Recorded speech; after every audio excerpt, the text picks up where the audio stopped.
I can't believe this. So before we get started, for the people who watch the replay, I was just on TikTok and they cut the feed on me. So I'm gonna come over here and do it on here.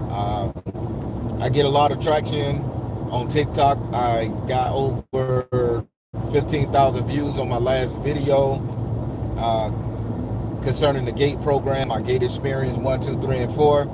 So I thought about telling you guys a secondary experience I experienced with the GATE program growing up. And I guess I said that word too much, and they ended up cutting the feed. Maybe they cut the feed because I'm driving. Maybe they cut the feed because they said it was unsafe practices. But I done seen several people do TikToks in their car while they're driving. So I'm pretty sure I wasn't doing anything crazy. So I was on TikTok recently trying to go live to talk about my secondary experience with the GATE program. So they cut the feed twice. So now I'm finna tell you guys here, and then I'm gonna break it in small pieces, and then I'll put it on TikTok like I did the other one. By the way, how you all doing? Let me fix this right quick so they don't play around. Boom. All right, how everybody doing? I'm getting a lot of traction on my pages with this whole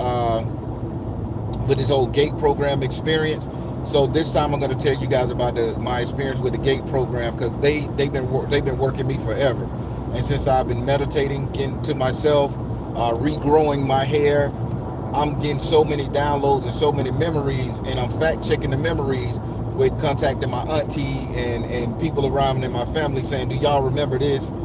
And they're confirming for me, like, yeah, I remember that. So without further ado, let me get into it, man.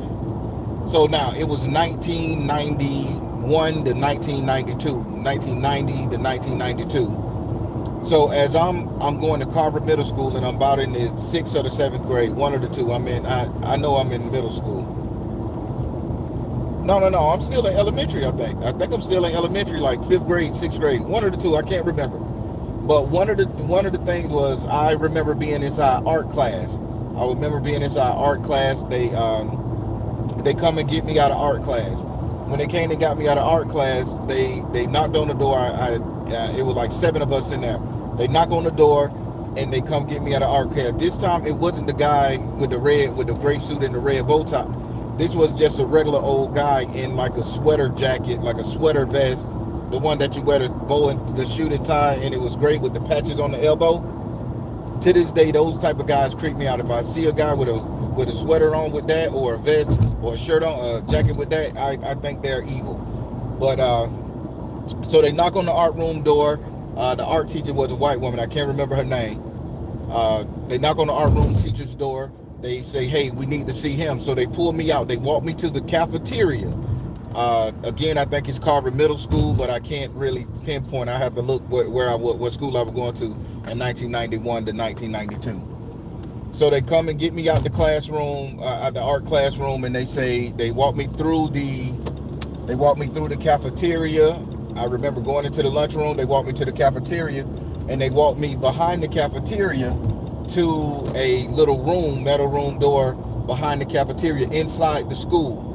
When I go in there, I'm smelling glue, Elmer's glue. I'm smelling paste. I'm smelling like sourdough. It was a real rancid but refreshing smell. So they walk me through that thing, man, and they sit me down at the table.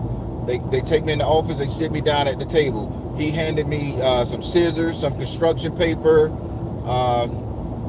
and then they handed me a long white piece of paper, like you would roll, like the teachers had a little roll thing in there, you would spin them down. So he handed me that, and it was about 4 foot long, about 28 wide. They get some tape and they tape it to the wall, and they say, I want you to draw what you see. And I'm like, okay, I didn't see anything, so I'm just staring there.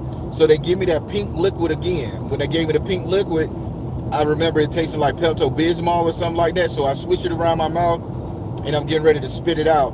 And then they said, no, swallow it. So when I swallow the pink liquid, they sit me there for a little bit, and they say, I want you to draw what come to mind, what you see. They put on some music in the background, like a audio recorder.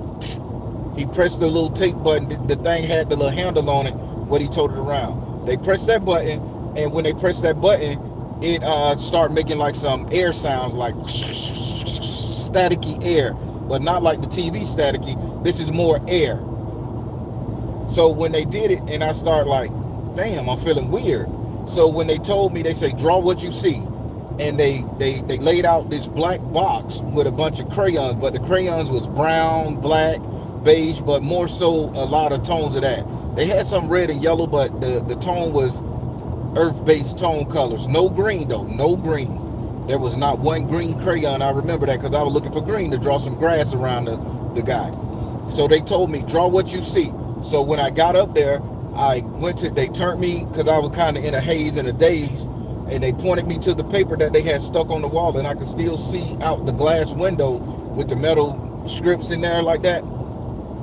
So I started sketching. And what I sketched was a muscular black man with a flat top, like with spiky hair, like a flat top. He had muscles, and he had on just underwear, like a superhero, but all flesh tone, and he had on black military boots. But I kept sketching it, and while they kept sketching it, I just kept sketching. They kept saying, go ahead, go ahead. And when I looked behind me, they turned my head and told me, don't look backwards, stay looking at it. So I was in there for like, I'm gonna say like an hour and a half, because I was drawing, I was giving it contrast. And keep in mind, I'm not an artist at all, that's my brother.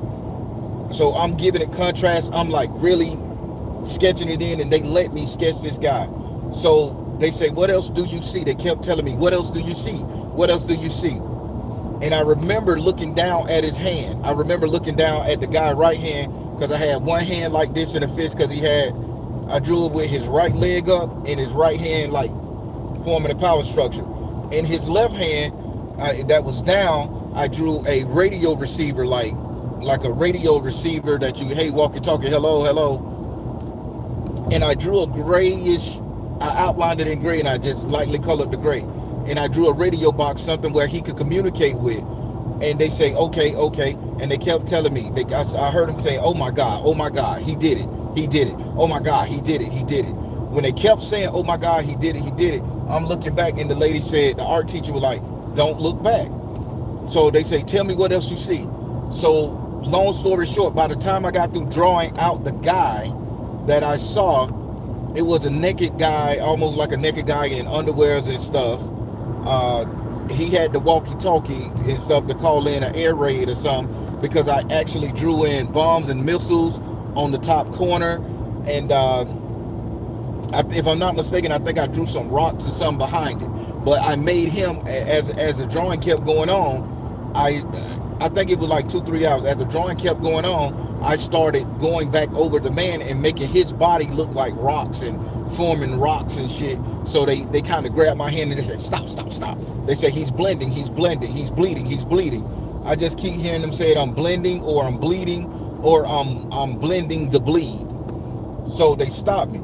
So then when they did it, the guy, he lifts it up and he shows everybody, and he hits the 2 recorder button like this on the same tape. Like, so when he hit the 2 recorder button, he say, tell me what you saw. And today I'm going to tell you guys exactly what I said, because it's all coming back to me. I've been doing a lot of meditating. I've been really focusing on this thing, because I'm hearing audio noises in my ear right now, y'all. I'm not fucking with y'all right here. So I said, why is he telling them to go to war? I say, why is he talking about drop the bomb? I say, why is he talking about do this? And he say, who is talking about doing this?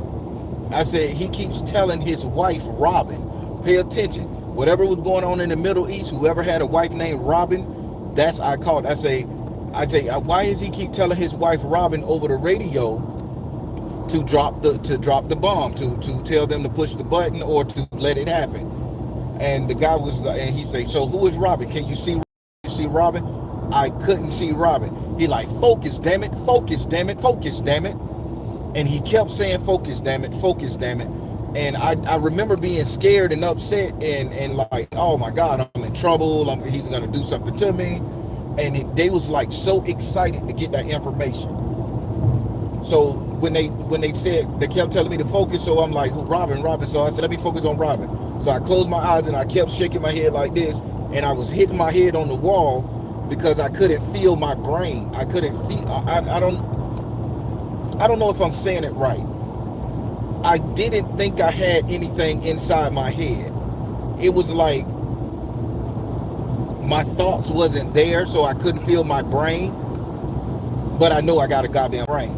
But it was like everything up here was so far removed and so far gone, and I stopped hitting my head because I wanted to feel something. I couldn't feel nothing.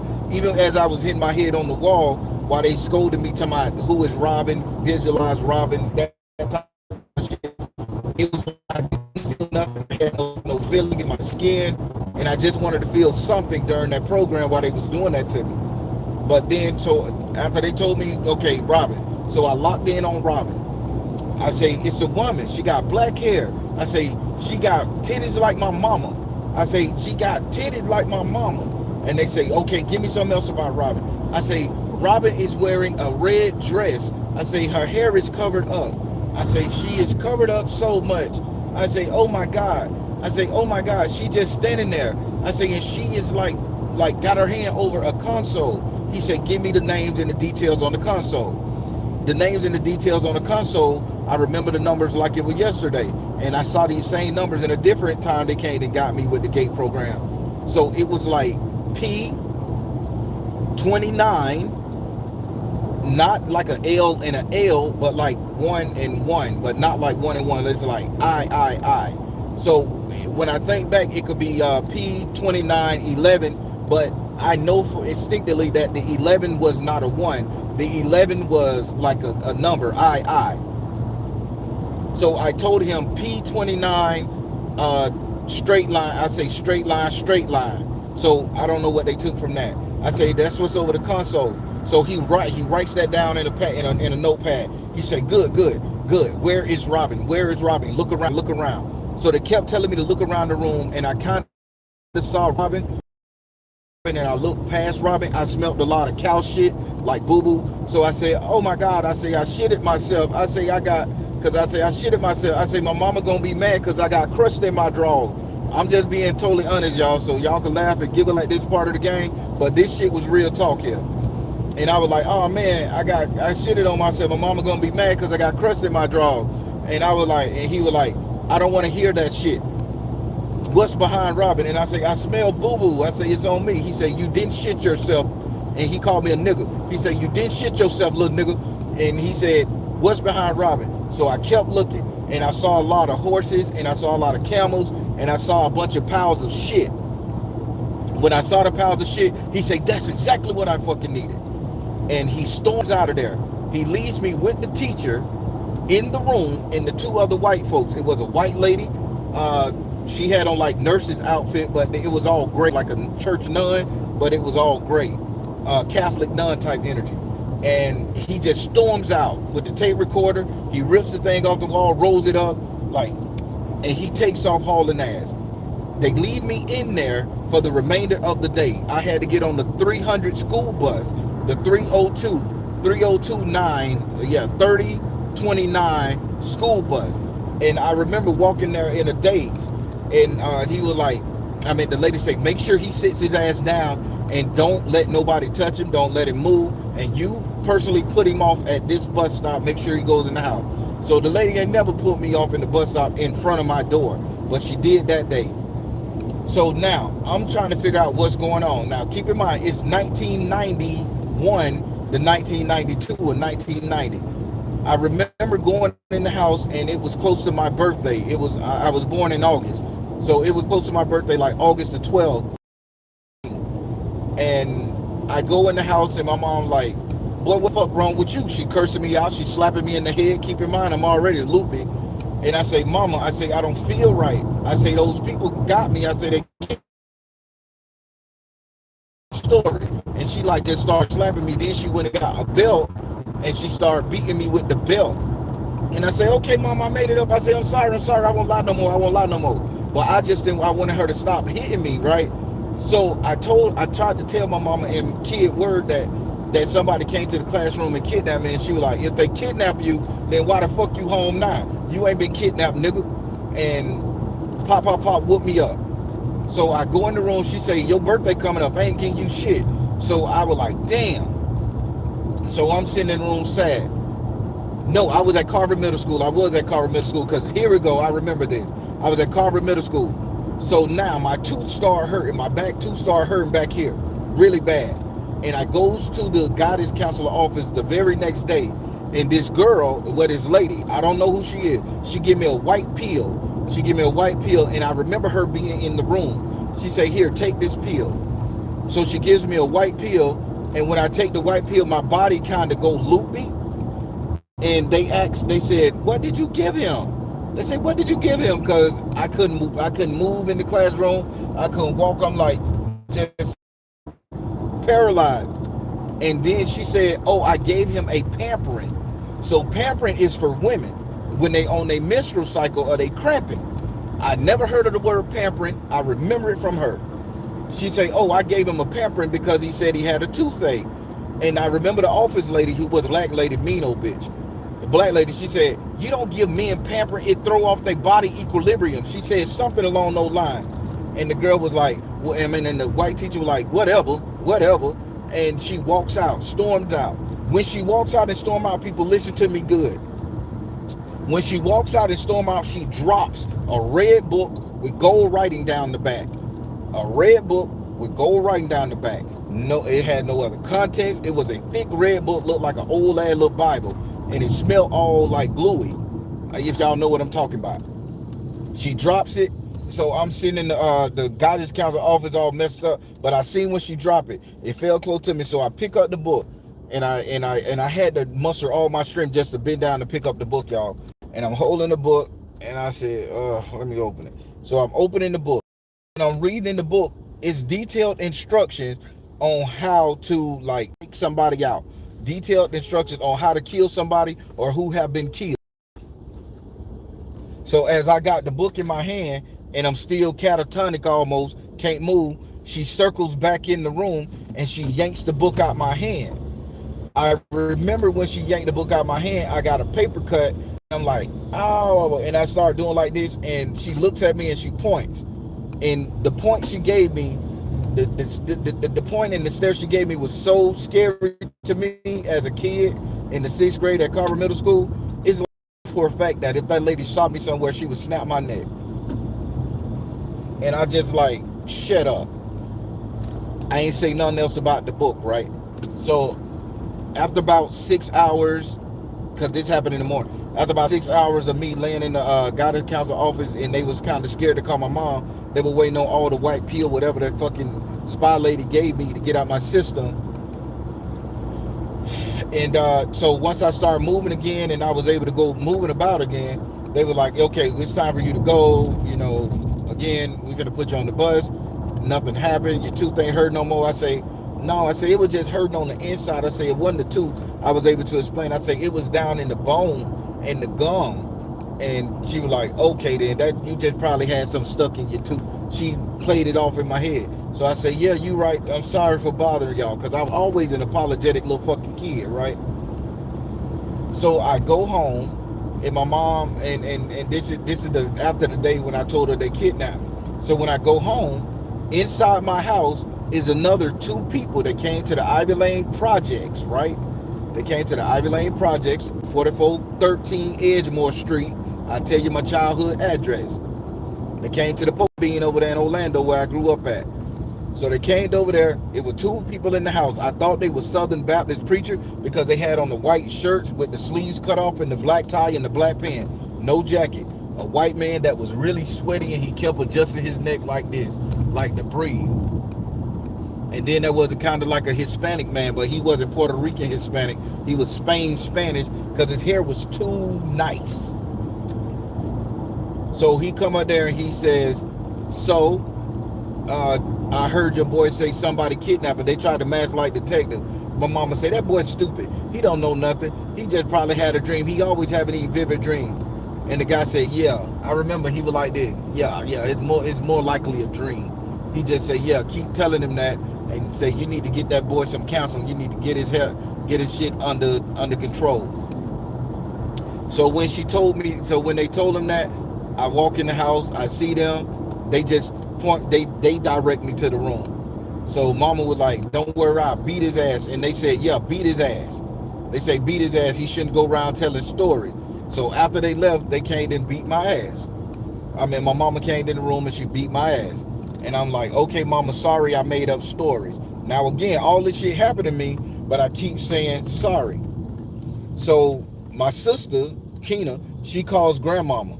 And she called my grandmama. My only saving grace on this goddamn world, y'all. My only saving grace was my grandmama when I was young.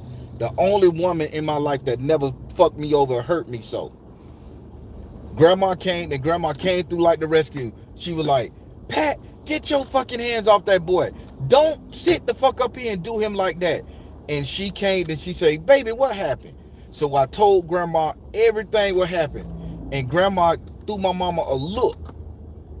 She had that, you know how grandma give you that look like, bitch, you better listen to this boy. And my mama was like sitting up there like with a hand on her hip just disavowing me. And when grandma threw a look, grandma say, do you know what they doing to your other motherfucking children, Pat? And grandma kept on calling her. And she was like, mama, you know how that boy is. He just stupid. He's so fat. Cause I had a weight problem, y'all. He's so fat, maybe he just ate too much. That's why he hallucinating. And grandma was like, see that, you janky bitch, I'm sick and tired. Come on, man. Come on, Papa, that light green. She say, see, that's what I'm talking about, you janky bitch. You don't listen to these kids. These kids are sitting up here telling you what's going on, and you just sitting up here in your own fucking world. She say, I believe you, baby. And she gave me a hug and a kiss on the cheek. Let me tell you something. When she gave me a hug and a kiss on the cheek, it's like reality distorted for me. It's like my brain couldn't understand that somebody was being nice to me. It's like, since I was like able to remember, I was always thinking like everybody hated me. I always had to apologize. I was so apologetic. If you did something to me, or I did something wrong, I would apologize and just move on to that type of shit. And grandmama came and she kissed me on the cheek. And I remember the smell of Liz Claiborne perfume and Levi Garrett Redman Golden Blend tobacco. I love that smell to this fucking day, y'all. And she kissed me and she said, baby, I believe you. When she said that to me, reality distorted, and it was like the whole house just started like vibrating in my mind like water shingles. And it's like when it did that, I gotta go to sleep. I don't want to be here no more. I just want to go rest. I want to go rest. And so I said, grandmama, I want to go rest.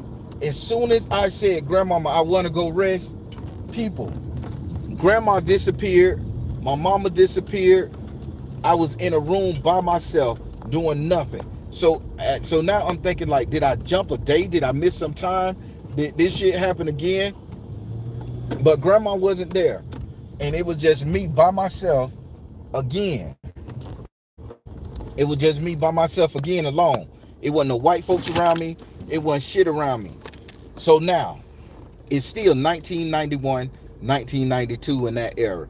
We're at war. So let me get back to the thing. That was like 2 days after they put me in the cafeteria kitchen area office and made me draw this man with the remote control walkie-talkie half-naked guy and look at his wife Robin, who was in a cow raising field. I mean, in a horse raising field or a cow pasture field. So now I'm going back to school. It's a whole nother day. I went to sleep. I'm by myself. I wake up. I put on my clothes, and it's August. Because keep in mind, August. My birthday is the later part of August, and it was August 12th when all this happened. It's about August 15th, August 16th, 1991. We're at war with Iraq in the Middle East. It was the war of Iraq and Middle East. So when I get back in there, I remember some telling me, wear your gray coat. They told me to put on a gray coat. And I said, okay. It was August and I had a gray coat with a fur top, corduroy. So everybody was like, boy, you gonna burn up. You gonna burn up. Keep in mind, my birthday was coming up close. And my mom said she wasn't giving me enough for my birthday. And plus I had to wear the coat to hide the whips on my ass that my mama had beat me with, because she had came in there and beat me with a church belt. And not like the rough leather belt, but the thin, sleek one that leaves blisters, not whips. So I'm fucked up, blistered up on my back and my arms, so I had to wear the coat. I didn't have a good mama sometime, y'all.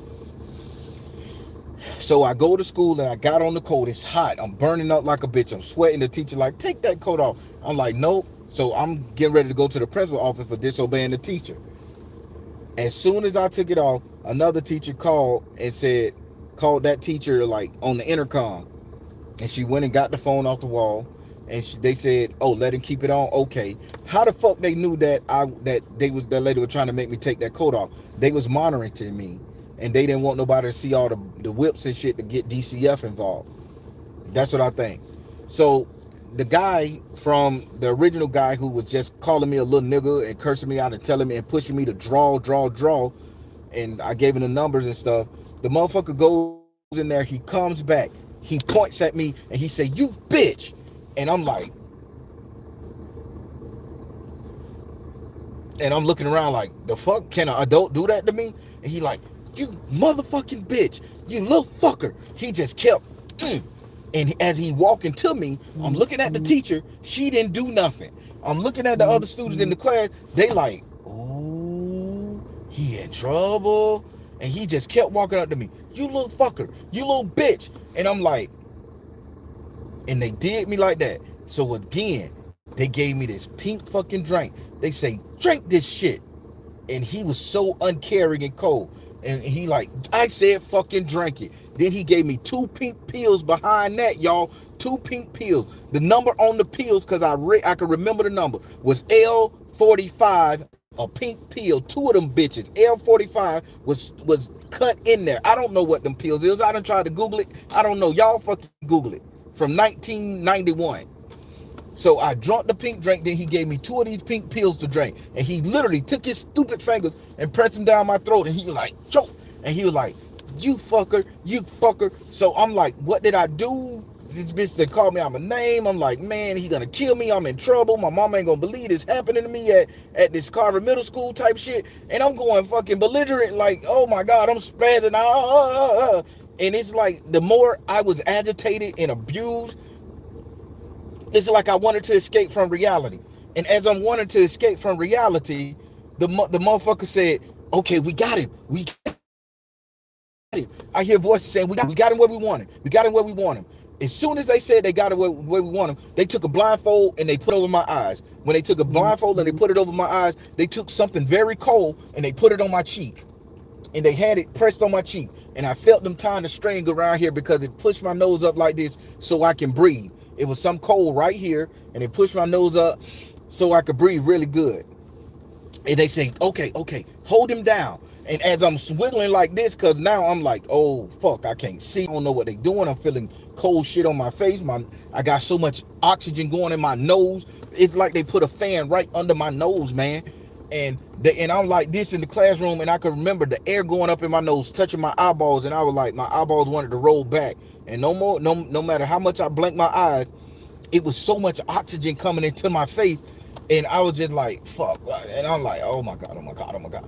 And then I just went into a whole translucent trance. So when I went into the whole translucent trance, I hear this very smooth, subtle voice. And they were like, "Okay, tell me what you see." It was a nice woman. "Tell me what you see." And by me hearing that soothing voice, that's all I could think about. This is the nicest moment that's happened to me in this transition period. This is the nicest fucking moment. And I'm about to cry, y'all. Y'all just don't know this shit fuck you up, man. When you start thinking about these memories, it gets you. So after he done fucked me up, choked me, put all that shit in, and I'm in the dark, I can only hear that lady nice voice. And she's like, "Tell me what you see. Tell me what you see." And I kept on saying, "Okay, I see a tank." I say, "I see a tank and I see a bunch of dirt." I say, "It's like the dirt in the sandbox." And she said, okay, you're in the right spot. She was coaching me through the shit. And because I didn't want them to hit me or kill me or whatever I was thinking, because I'm in the dark, they I thought that lady was gonna be the softest. I just imagined her being like and I don't know why I thought she was a Colombian woman. I thought it's like, and I don't know why I was thinking Colombian. And I just remember that, and she was like, "Okay, you're in the right place. Okay, sandbox." And she was just so fucking nice, man.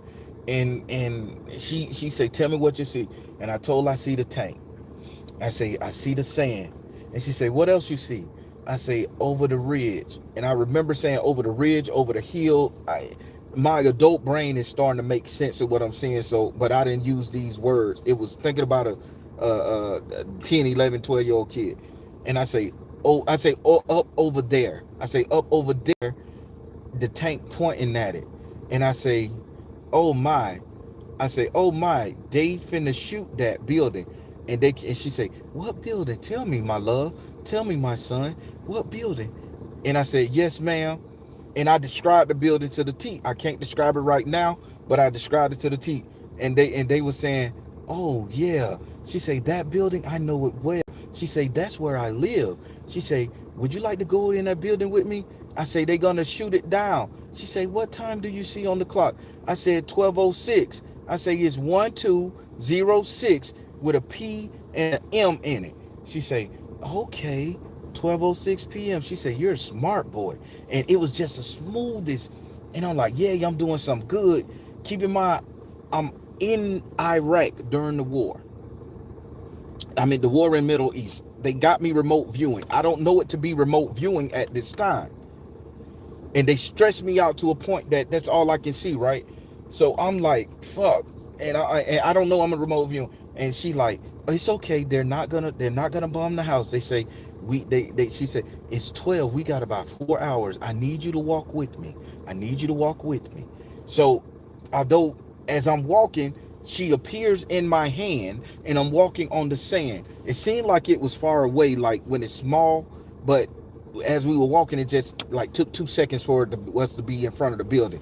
So I'm walking in a white building, short roof, 3 rooms, one up top, to the left, to the right. There was the one up there to the top. To the left, to the right, there was a red flag, like a red flag with some kind of Arabian words on it.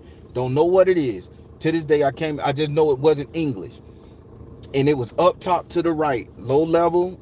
They call them ranchers. Low level with an extra stack on it, but to the right. In that window was a red flag. She said, you gonna come in here? She said, trust me, nothing can hurt you. I got you. And I'm like, yes, ma'am, yes, ma'am. And she being so nice to me, y'all. So I'm willing to die for this woman. I'm willing to just cling to this woman because this is the only thing. I'm thinking about the traumatic express. My eyes going crazy. I can't breathe. I'm like in a frantic.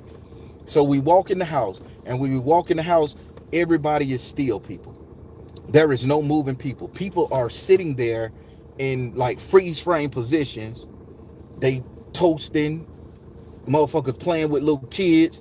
There's a dog by the front door that I walked past, but the dog was looking at me. The dog was moving. So don't let nobody tell you when you astral projecting that animals don't move. Animals are very aware of that shit, right? So the dog didn't come at us, but the dog saw me as I'm remote viewing, astral projecting, guided by this woman who wasn't really there. I was by myself now that I know. It was just the intent of the feeling I was there. And she was very much like, I got you. She said, come on, where we going? Where we going? And as I'm walking up there, I say, it's a kitchen over there. I say, but we shouldn't go in the kitchen. I say, because there's a trip wire, or you'll go boom. I was talking like a kid, like I say, you'll trip and fall and go boom. She say, okay, so it's a trip wire there. Thank you so much. And she say, what else you see? So I walked over there. I say, if you look under that couch right there, there's some documents. I think it's like a notebook paper, because it was like a binder. I think it was like a mead binder, what we went to school with. Y'all know what I'm talking about. The binders that were different colors. We had them in our thing. I say, it's like some mead folder binders over there. He's sitting on it. I say, but he's going to get up in a second. She say, what do you mean he's going to get up in a second? I say, he has a bladder problem. I say, he's sick in his nuts, or in his penis, and he pees. I say, he's going to pee. And she say, oh, so he's sick. She say, I didn't know you can see that. I say, you here with me, I can see everything. I ain't mad no more. She say, well then, we're gonna walk through. You tell me every bit of information you got on everybody. I said, yes, ma'am. And I'm so happy in this remote viewing session that I'm doing that I'm telling her everything. So the guy that was in the corner sitting on the packages, he was over there, and I could see the energy coming from his bladder area, and I knew he was gonna have prostate cancer. Now I know he got prostate cancer, or who it was, and that he had to go pee a lot. That's why he was peeing. I went over there, and the guy that was standing up there like in a fighting position, he was the uncle, and he was the uncle that was doing bad shit to the little boy that he was fighting with, but playful. I say, he touched that boy at night. She say, oh, he does. That's good to know. You're a brave son to see this. And she kept calling me her son. She kept calling me her child. Let me turn this thing on. She kept calling me her son. She kept calling me her child. And she just kept walking. So we walked through the room. When we walked through the room, a big stench hit me. I said, oh my God. I say, somebody dead back here. She say, oh, you see a corpse? I say, no, ma'am. I say, I smell it. I say, it smells so bad. I say, it smells like the dead dog that was hit by the street. She say, so you smelling decay? I say, yes, ma'am. I say, that's the word, decay? She say it with me, decay. And she say, you can talk. You're very intelligent. I'm like, thank you, ma'am. And I'm just happy because this is my saving grace. So she say, can you go see the body? She said, can you go see what's back there decaying and see if it's a body or not? I say, I don't mind. And I walked back there in the vision, and it was down the hallway. There's 3 rooms, 2 on the left-hand side, 1 on the right-hand side. And as I walked, the first room I look in there, it was just like cheese and dates and open food and a prayer cloth on the ground. I walk a little further, and right back there, I see a guy laying in the bed like this, as if he'd been cut open, like. And I say, there's a man, and he cut open. I say, like the zombie movies. She say, oh, his guts are out, intestine. She called him entrails. She say, his entrails are out. I say, yes, ma'am. And she say, do he have any discerning tattoos on him? Now, people, I'm finna just be G with you. Do he have any discerning tattoos? I say, yes, ma'am. She say, tell me what tattoo you see. I say, I see a top hat. I say, I see a top hat on his like hand, the back of his hand. I say, I see an American flag on his arm. I say, and they say he's dead. I say, yes. I say he looked like the Walking Dead got to him. And she was like, okay. She say, I'm sorry that you had to see that. You're a good boy. And again, now I'm getting ready to cry again because I see some shit. My brain saying, be scared. You're a child. You never seen a body. But she is soothing me, telling me I'm brave, so I'm proud to do it for her. She say, okay, we know he's there. Let's go into the other room. So I turn to the left. I go into the other room. Sure enough, I see one of the biggest damn rebel people that they saw. I'm gonna put this in context, y'all. Y'all follow me. Y'all could Google this shit. So I turn and walk out of that room. I go into the room across. A room across, I see one of the most high-ranking officials that was opposition to America in that fucking third room. He's sitting up there looking out the window. Keep in mind, everybody can't move. Everybody is freeze frame. He's looking out the window like this, as if in my mind I'm rationalizing blinds, but they didn't have blinds. Maybe he pulled it over. So he's looking out that window. And when I see him looking out the window, I say, this guy here, he has on this thing around his neck, but he has like a sash going sideways. I say, it's red with gold honeycomb shapes on it with words around the waist. And she say, okay, how tall is he?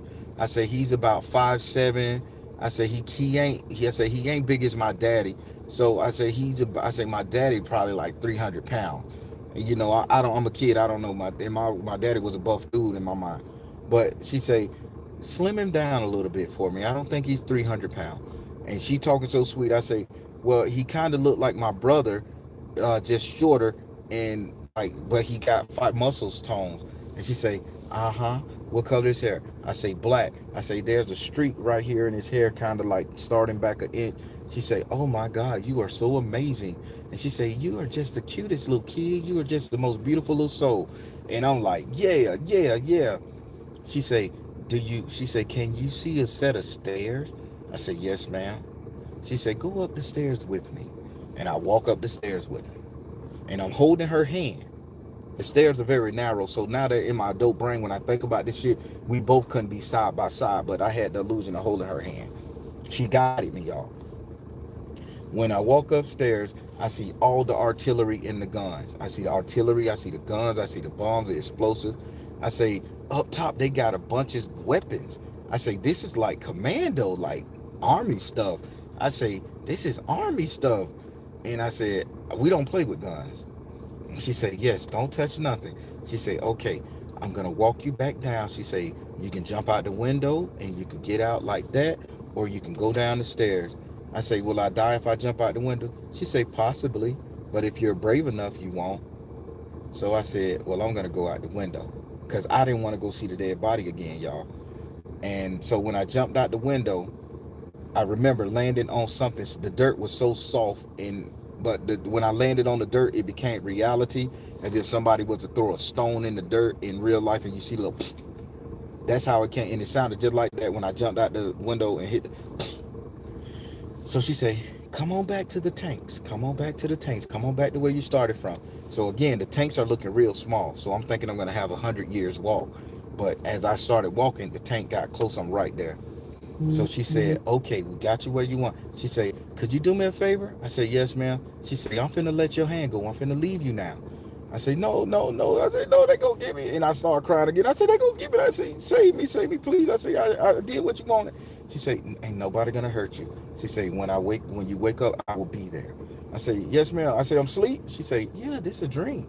I said, okay, it's a dream. So I'm crying right now, y'all. Y'all can't see it, but I'm really fucked up. So I wake up, and when I wake up, my eyes open and I'm in pitch black darkness. I can still feel the cold thing on my cheek. My nose is still up, and the fan is blowing up in my nose really heavy. And I'm like, oh God. I say, I'm still trapped, and now I'm thinking I'm in hell. I say, oh God, I'm in hell. I say, I'm dead, I'm dead, I'm dead, I'm dead.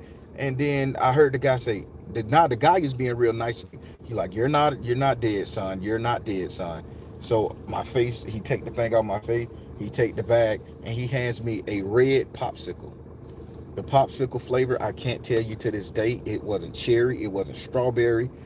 I don't know what this red flavor in this cold ass popsicle they gave me. And they say, eat this, you're dehydrated. So I'm crunching on, and I'm looking around, and they say, good guy, good guy. So now I go home and we're watching the news. My daddy is a war veteran. I go home and I'm watching the news. Tell me why I see on the news that had shot down that exact same house I saw on the news in real time. It happened that morning, 1991, 1990, in the year 1990, leading up to 1991. It happened in real fucking time. They destroyed that house. That tank that I touched and saw, that was an American tank pointed at the place. You see it on the news. Boom, boom, boom. So and so, Ahmadinejad. If I can remember the name, Ahmadinejad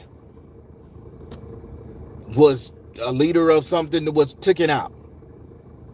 And I said, oh my God. And I said, again, I knew better to tell my mom what happened. So I said, I'm not going to tell my mom. I told my auntie. She said, cause she sat down and me and her watched Roots that night. Cause she was always comforting too. God rest her soul. She was killed in a drive-by on her son's birthday and buried on my birthday. This is all happened in August the same year, if I'm not mistaken. Yeah, 91, 90, 91, 90. So I told her, and she was like, it's gonna be okay. And she was just hugging on me and she was kissing on me, and she was like, it's gonna be okay. My auntie went out drinking and partying. So yeah, August 13th, that's when she was shot. She went out under the tree and drank. And when she went out under the tree and drank, she was somebody driving an AK-47 shot her. Bam! It went in the back, and it came out the front, blew a hole in her chest big as God, and she dies on the scene. We lost our fucking cool. Now, not only am I being tortured at school, not only am I in this gate program shit that got me remote viewing, and I don't even know what the fuck that is at this time. My auntie passes away. She get killed on her son's birthday. 7 days later, my birthday come around. She gets buried on my birthday. Nobody talked to me. Nobody said happy birthday. Nobody said shit. I was wearing green pants and a green and white striped shirt with some brown, with them brown wicker shoes that all the pimps used to wear back in the day. Them you get them from, you used to get them from Looking Good Men's Store on Colonial in Orlando. They slid, you slide in them bitches, right? Nobody said happy birthday to me. That was the 1 year nobody acknowledged I existed. I was a phantom and a ghost. So I grew up believing nobody loved me, that I even felt like I wasn't real for a time or two. I was like, I'm not real. So now I'm going back to school. I'm acting out. I'm being a b-boy. I'm trying to be all hard and shit. And I'm angry at the world. When I get to school, all the principals and the teachers are looking at me crazy. They said they had this shit called in-school suspension at the time. So here go another thing, and I'm telling y'all some names, man. Look this shit up, bro. I ain't scared no more, cause I know I got a bigger purpose going on. So this shit is coming back. So they were doing this shit called in-school suspension. And when they did in-school suspension, you supposed to be doing that shit in one of the classrooms at school, cafeteria or something. They shipped me off to this school called Blankner Elementary. I'm in middle school. They shipped me to Blankner Elementary off Silver Star Road, to in Silver Star Road, where it turns into something like Edgewater in that area there. I'm giving y'all names. It was a school called Blankner. And although I'm like 12, 13 years old, it was a school for mentally ill kids. So I'm at Blankner Elementary School. They told my mom I would have to go to Blankner Elementary School. I don't even think the school still exists, y'all. I haven't even looked it up. And while I'm there, they gave me this very, very big tricycle to ride. They fed me lunch and they let me go outside for like 2-3 weeks, because I had to be in that school in school suspension for 2-3 weeks, like isolated from everybody. And only thing I had to do is ride this giant tricycle, red with a white seat, but it wasn't a baby one. It was made for like big kids like me. And we was riding around on the thing. And I met this boy named Reggie. Black kid, dark skinned black kid, glasses thick as all out those. And he was sitting up there and he was like goofy, but I didn't think he was a kid. You feeling me? Because now that I'm thinking back, this wasn't a playground for children. This was, everything was supersized for grown-ups or teens. So I met this kid named Reggie. He had glasses like a grown man, and he operated like a grown man. And he was riding a tricycle with me. And he taught me how to like ride a tricycle, and we became friends for 3 weeks. Why was I at Blankner Elementary School for 3 fucking weeks? And the same kid would come with the same blue fucking jacket on. It's hot. It's August. He had on the same blue little parachute jacket, with a little pocket right here on the side, because I remember he used to put his lollipop in there, and he put two. He would give me one, and he would keep one for himself. So I'm riding around on these giant tricycles and shit, and he's talking to me. And so we go get on this thing that looked like a rocket. When I get on this thing that looked like a rocket, he says, "You ever think about going into outer space?" I say, I like Buck Rogers. I say, I like Star Trek. Because I'm thinking I'm talking to somebody my age. But now that I'm older, and when I think about it, this was a grown-ass man. But you can't hide from the mind too fucking long, right? He says, "You ever think about going into outer space?" And I said, I like Star Trek. I like Buck Rogers, like in the 21st century. And I started saying I like, it was a lot of stuff. It was this TV show where you had this gun that was a spaceship, a black one and a white one, and you would like point the gun at the TV, and the TV would send a beam to the toy, to where he would flip out of the pilot would flip out of the spaceship gun thing, and that would mean the TV hit when they showed the sign. So I got that gun. I got it for Christmas. I say I really can't play with it, but yeah, I would like to go out and fight in outer space. He say, "I'm so glad you said that."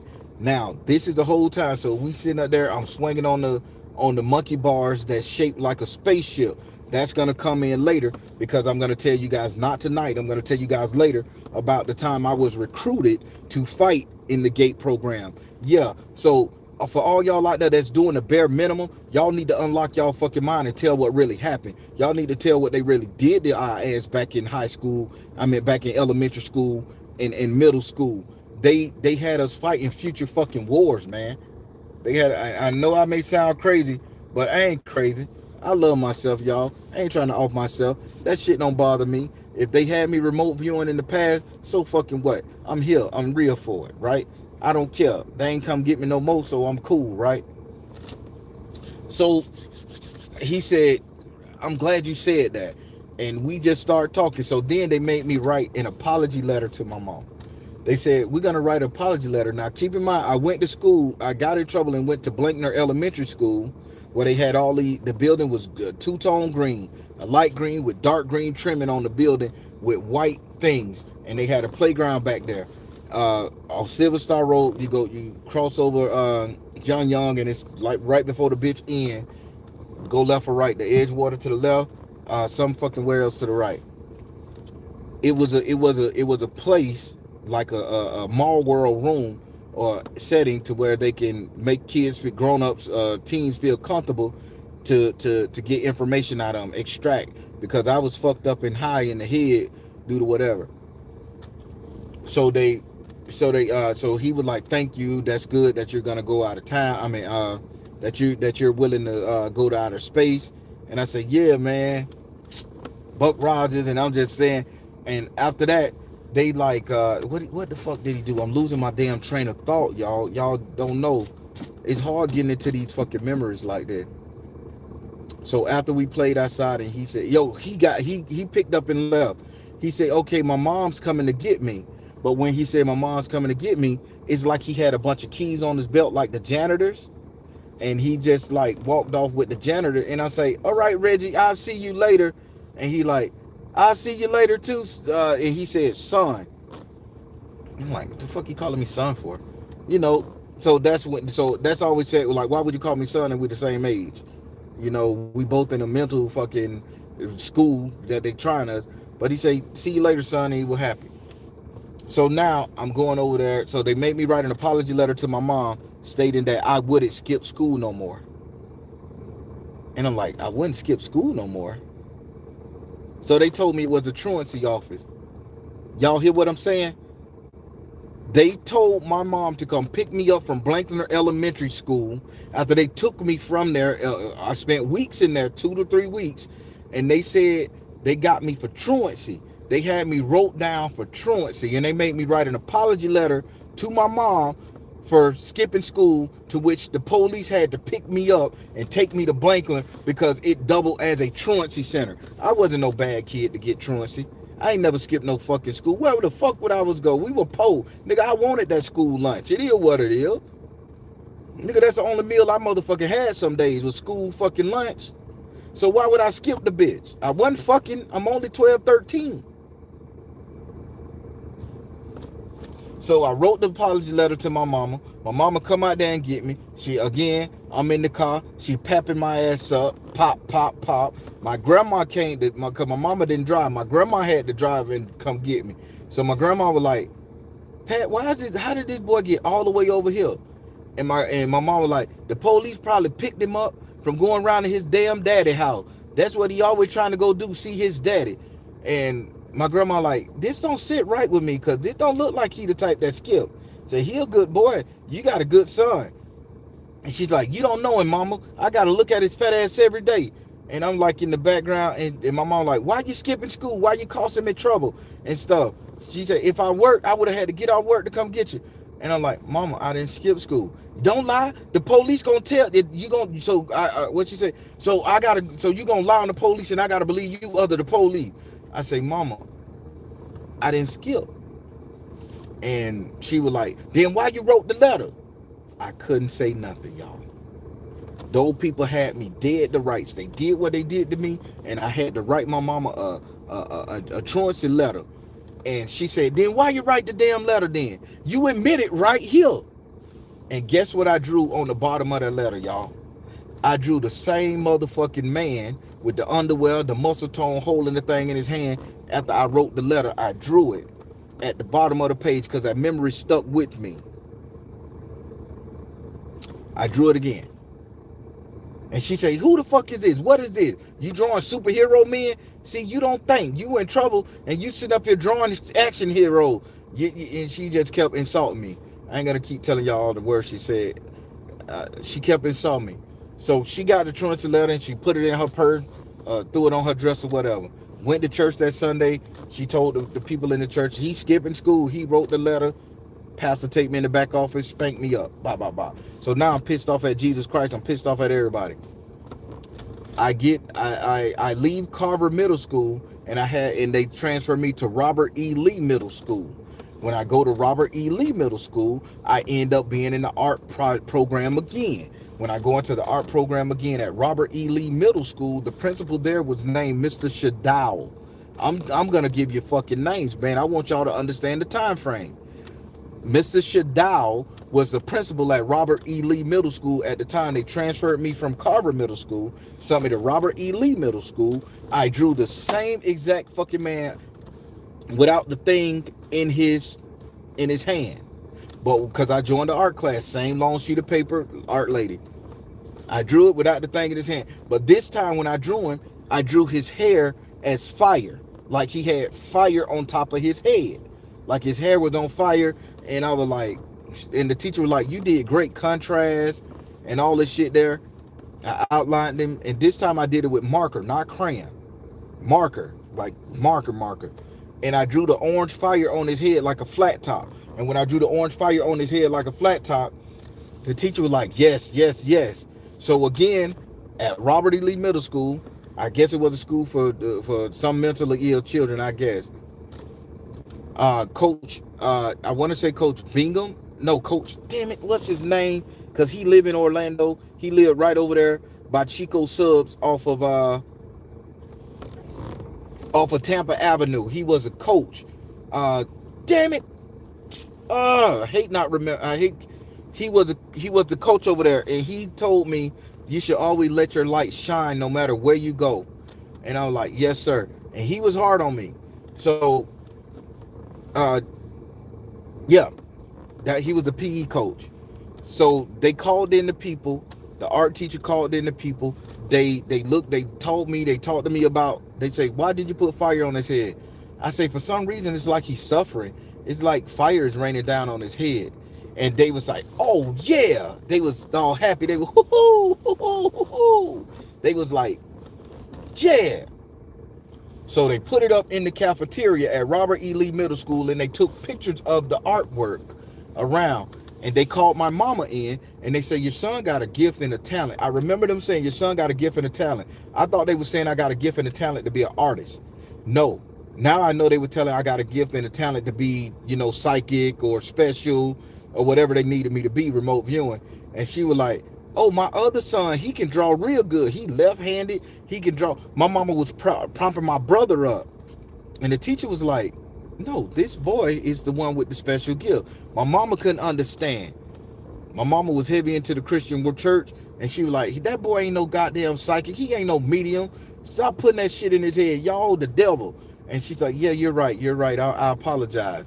Mr. Shadowell, the principal, came and told my mom, shut up.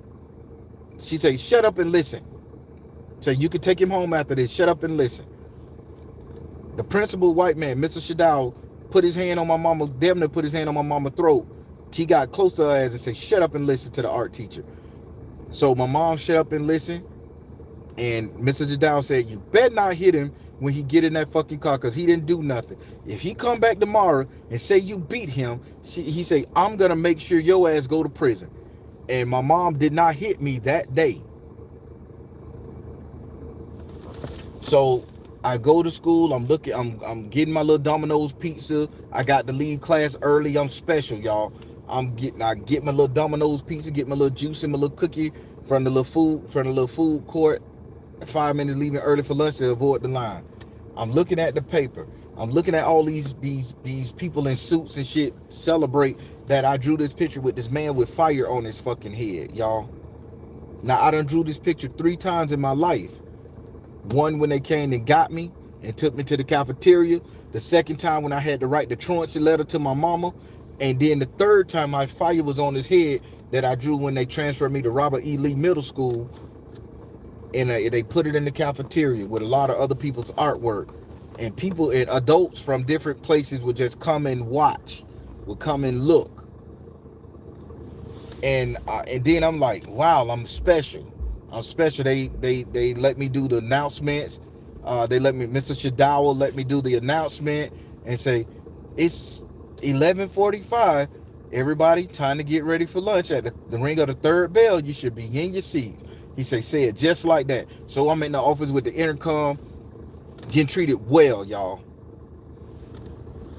Then I, and here's the crazy part. I don't know when I left Robert E. Lee Middle School. I can go look back in records and see where did I graduate the eighth grade, because from the seventh grade to the eighth grade, I don't remember. I can go look in the records, but I cannot remember my seventh grade year in middle school or my eighth grade year in middle school.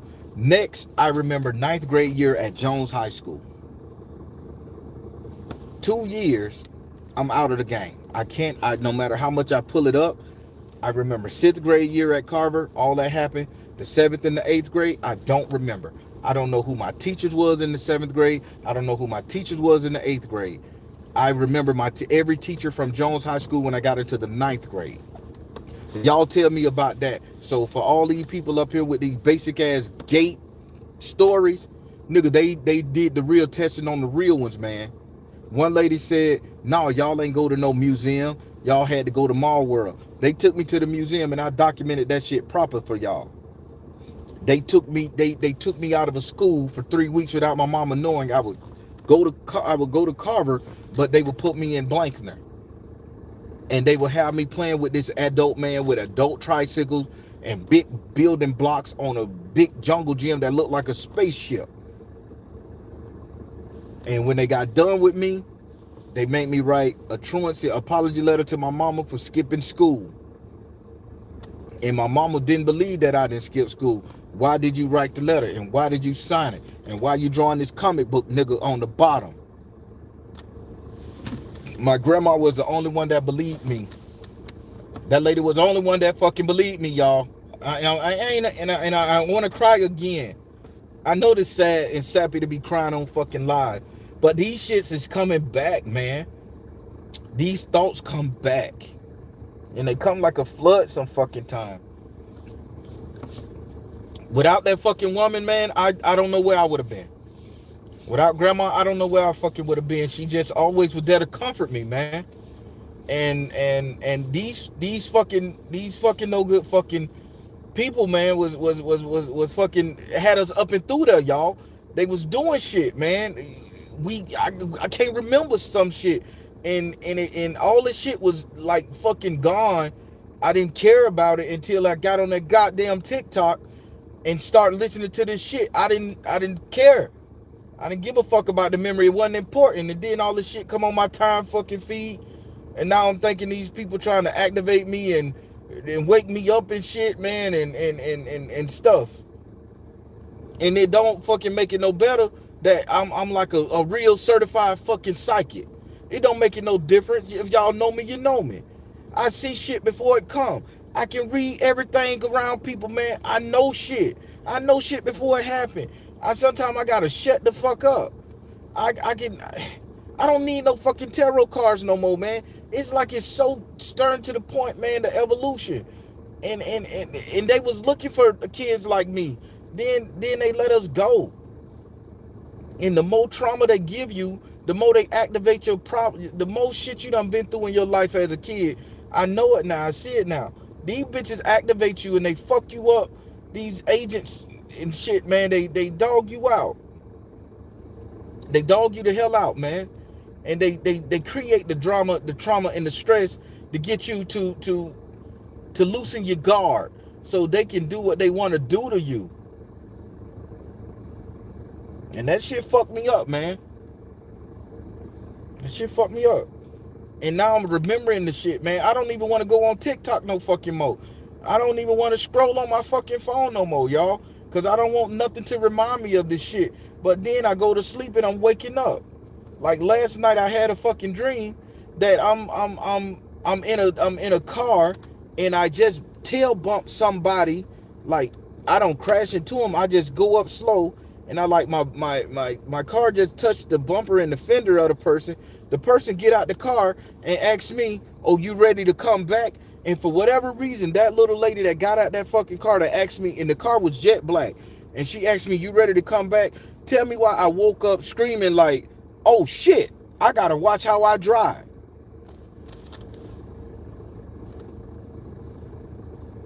Yeah, this memory coming back. They told me they told me to be careful. Just get through February. I gotta get this shit out, man. So I know some people, they don't believe these gate programs fucked us up. They don't believe these gate programs activated us. They don't believe it. But I'm giving you detailed shit what happened to me. Whether you believe it or not, I'm gonna get all this shit out of me. People, listen, I got about one, two, three, four more that's unlocking in my fucking head about this gate program, what they did to me. This is 1991, the 1990 to 91. They had me remote viewing for them in the goddamn sixth, seventh, eighth grade, probably during the time of Desert War, Desert Storm, or some shit like that. They had me doing it around by the time my birthday. I didn't celebrate my birthday that year. My auntie got killed, buried on my birthday. They forgot me.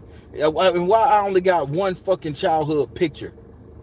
I only got one baby fucking picture of me in diapers eating the fucking chicken bone, eating the fucking drumstick chicken in diapers. And my auntie say, "That's you." I say, "That's me." So I have to gauge the lips, and I'm in diapers, 2 years old. Ain't no fucking young photos of me other than when I got to high school, the yearbook school picture and shit. Why nobody took pictures of me, man? Then I'm strolling and I hear some fucking white man pull up on the fucking TikTok saying, "Oh, the people that was chosen to do this right here, tell me why you don't have any fucking baby pictures." And then it blows my fucking mind. I don't got no goddamn baby pictures. I don't got no elevation pictures of how the fuck I grew up. Y'all don't fucking get it, man. I'm just talking this shit. I'll be okay when this camera in. And then I'm gonna come and tell y'all some more shit. I'm gonna break this bitch down, edit this bitch up, just like I did for my TikTok, and I'm gonna put it up there too. I'm gonna put it up there too, so people can see this shit. Cause I get more traction, get more likes and views, and people need to hear this shit. You gotta understand, they unlocked our ass. They did what they did to us, man. They did what they fucking did to us. And I ain't had a good night's sleep, man, since I uploaded that shit on TikTok. Since I listened to my own videos over, I ain't had a good night's sleep in like I ain't had a good night's sleep in like, man, like 3, 4 nights. 3, 4 nights. I ain't had a good night's sleep.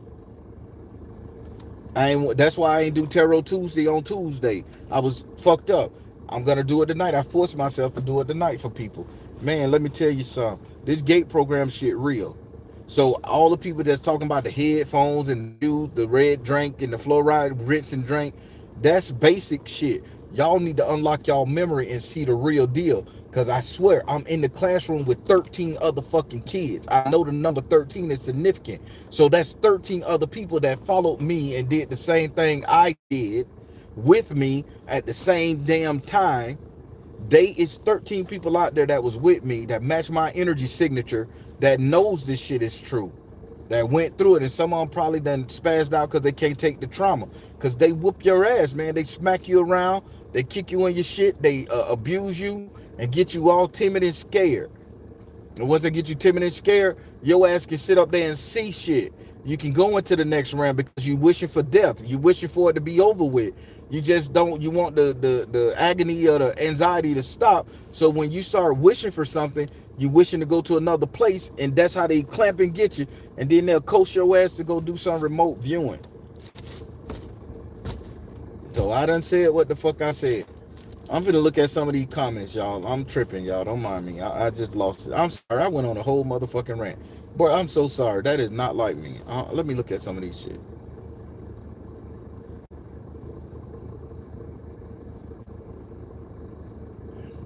I don't have any childhood pictures either. This makes you think. If you need some time, we understand. I'm a worker, man. I gotta do what I gotta do.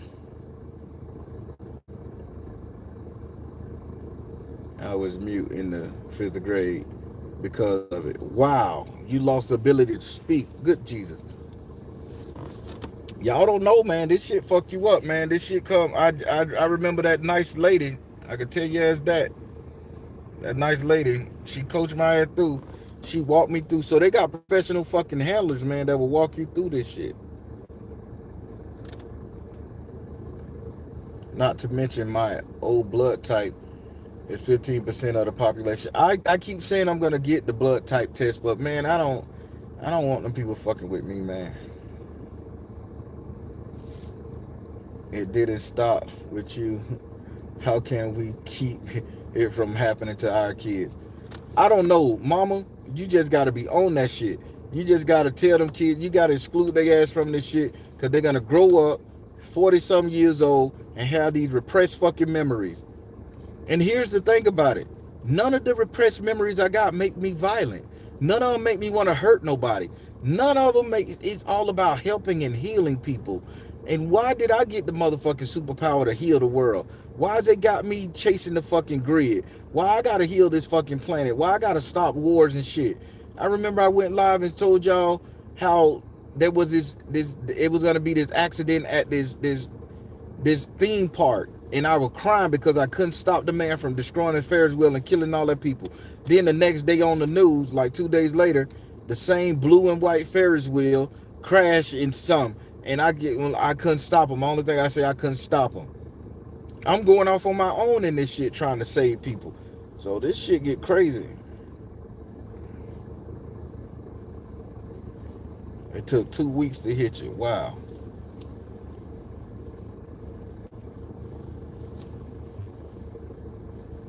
Your mom didn't let you go to school until I was in foster home. 9 years old, fourth grade is when I remember going to classroom. Amazing. Wow. I have three toddlers with autism. Whew. That taught the spirit, so I'm keeping my guard up for them. Please do. As fucking cool as I am, as intelligent as I am, great. I got a really high IQ, people. I got a really great vernacular. I am very smart. I mean, book smart, street smart, intuitive. I'm the total package, right? I talk a lot of shit because of my Leo energy, but I'm the total fucking package. Good looking, all that shit, right?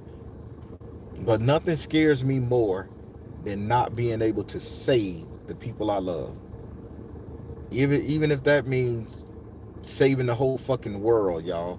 And and I think they played on my heart. And I think that's how they get me the remote view with my heart, not my brain.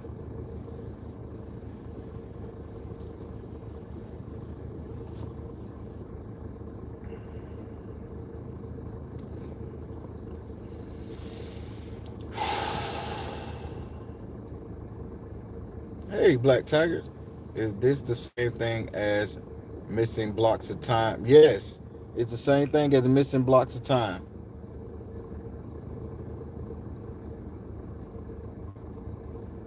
No memory. Yup, it's the same exact thing. In the first grade, the first thing they wanted me to do was shut up. They went, wow, they went the Taurus in my, oh, they went to the Taurus in your chart. They have been saying for the past 4 years to take your kids out of the school system. Yes, I encourage everybody to take the kids out of the school system. Stranger Things made me feel it without going through it. You know what? And here's the crazy thing about that TV series Stranger Things. I cannot watch it. No matter how much I sit down, I cannot watch it. I done read books. I done read a lot of like books, but I just cannot watch Stranger Things. And the crazy part about it, the reason why I can't watch that show and I refuse to watch that show, the black kid in that show looks identical to my son. He looks identical to my son. And when I seen him on the little poster, I said, oh, fuck that. That looked too much like my son. I'm not gonna do it. That could be them bitches playing me in that motherfucker movie. I could be the nigga in the Stranger Thing. I don't even want to think about that show. I won't watch it. I don't fucking need to watch it.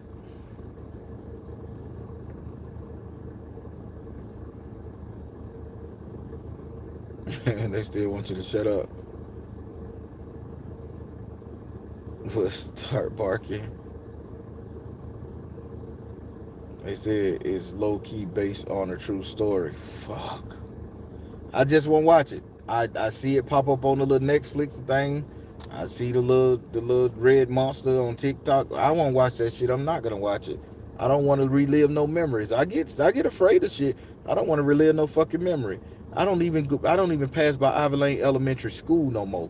When I'm driving that way, I circle that bitch around.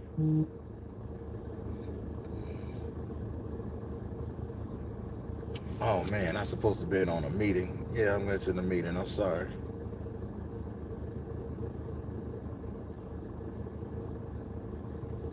It's crazy, y'all.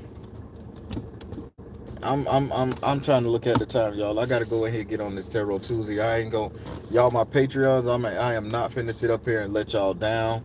I've been going through it, but this is why I've been going through it, y'all. I just been these memories, and I've been so tired at night thinking about these memories, and I ain't been getting no sleep. And the crazy thing about it, I haven't even been ready to respond to no texts, no email, and I do apologize, y'all. But this shit is unlocking something, and I'm getting frustrated, and I'm mad as fuck, and all that shit. But I'm gonna be on there tonight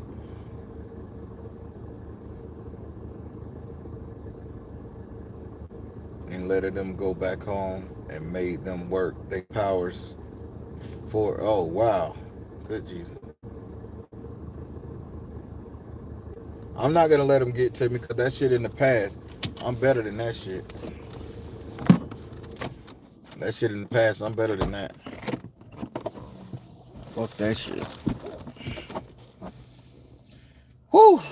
Man, that was a pretty good cry, y'all. I appreciate that. I know y'all gonna think I'm some sissy or some shit. But that was a pretty good cry. I had to get them tears out, man. Hearing that lady voice was awesome.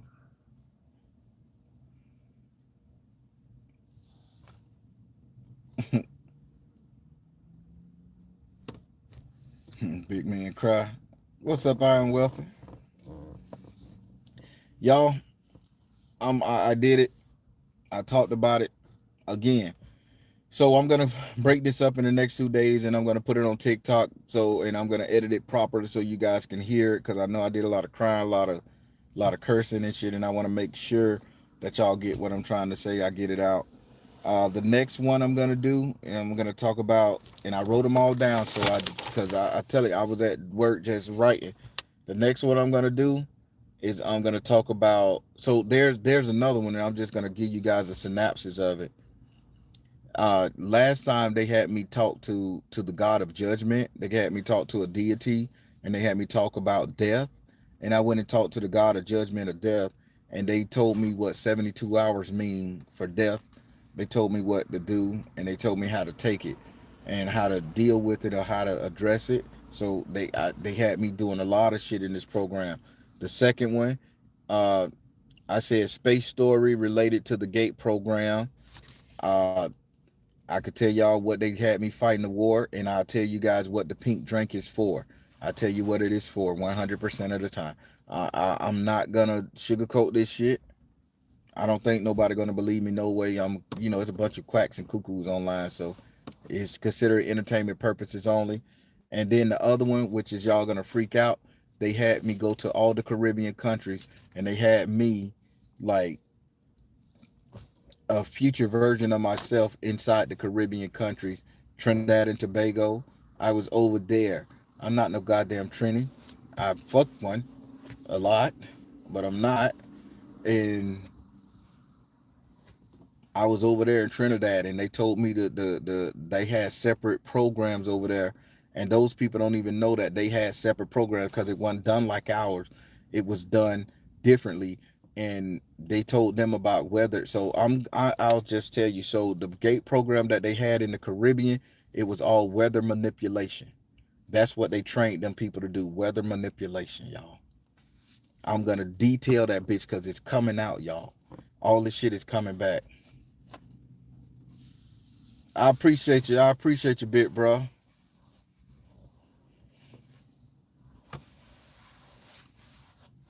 Listen, man. I'm gonna unlock all this shit. I'm gonna have all y'all ass like, damn, y'all Caribbeans, get this shit out to the Caribbeans. I'm gonna tell y'all special in your own fucking way.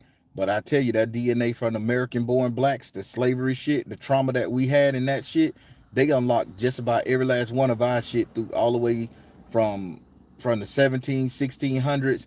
American born blacks, they unlocked our ass. That's why delineation is important. They're trying to delineate so they can pick out the gene, the meta gene in the American blacks, man, from the trauma, from the slavery, the prison of the wars, so they can relive these Tartarian energies or these supernatural melanated energies from the skies and shit. This is just my thought. I'm just gonna tell y'all, and I'm gonna say this again. This is why this FBA, ADOS, Solon, all these words that we never heard of are coming up, because the trauma that they did to us here made us the ability, gave us more ability to unlock this shit. Just like in the Caribbean, these storms that come every time, that's traumatizing. Just like in the motherland of Africa, these fucking apartheid wars and shit, man. That's trauma, blood spilled. Every now and then a bitch come out and do some shit. They unlocking us. They looking for a special few here. And I got it right here, and I'm gonna talk about it, y'all. All right, I'm gonna let you go. I'm the Baron telling y'all to trust you in the universe, because at the end of the day, that's all you got. Please like, share, and subscribe. I gotta go do Tarot Tuesday for my Patreons, y'all. I'll see you later. Y'all have a good one. Now, how the hell I stop it? There's always been a way to stop this bitch. Not a stop. Oh, stop button was hidden. I was like, damn, well, I just stopped the bitch.